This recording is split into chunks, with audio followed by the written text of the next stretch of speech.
प्रधानमंत्री नरेंद्र मोदी की अध्यक्षता में नई दिल्ली में नीति आयोग की गवर्निंग काउंसिल की 10वीं बैठक हुई, जिसमें हरियाणा के मुख्यमंत्री नायब सिंह सैनी सहित अन्य राज्यों के मुख्यमंत्रियों ने हिस्सा लिया। बैठक में मुख्यमंत्री नायब सिंह सैनी ने विकसित भारत 2047 की अवधारणा में राज्य के सक्रिय योगदान को रेखांकित करते हुए हरियाणा का विजन डॉक्यूमेंट 2047 प्रस्तुत किया, जिसमें वर्ष 2047 तक हरियाणा की अर्थव्यवस्था को $1 ट्रिलियन तक पहुंचाने और 50 लाख नए रोजगार सृजित करने का लक्ष्य रखा गया। मुख्यमंत्री ने कहा कि प्रधानमंत्री की नियत, नीति और निर्णय हमेशा राष्ट्र हित में निर्णायक रहे हैं।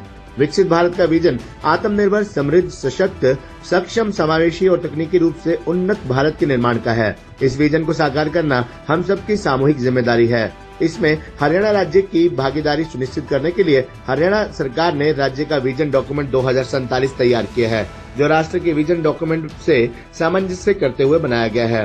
उन्होंने कहा कि राज्य विजन डॉक्यूमेंट में वर्ष 2047 तक हरियाणा की अर्थव्यवस्था को $1 ट्रिलियन की बनाने का हमारा लक्ष्य है।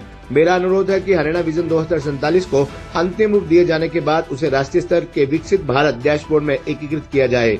उन्होंने कहा कि विकसित भारत के निर्माण में योगदान के लिए 6 महत्वपूर्ण बिंदुओं पर विशेष बल दिया गया।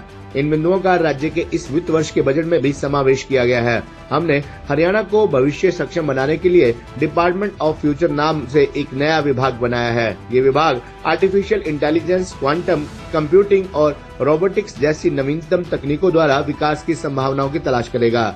डिपार्टमेंट ऑफ फ्यूचर हरियाणा के विजन 2047 के अनुरूप $1 ट्रिलियन की अर्थव्यवस्था और समावेशी विकास प्राप्त करने के लिए दीर्घकालिक रणनीतिक पहल, तकनीकी दूरदर्शिता और एकीकृत नीति बनाने के लिए नोडल एजेंसी के रूप में काम करेगा।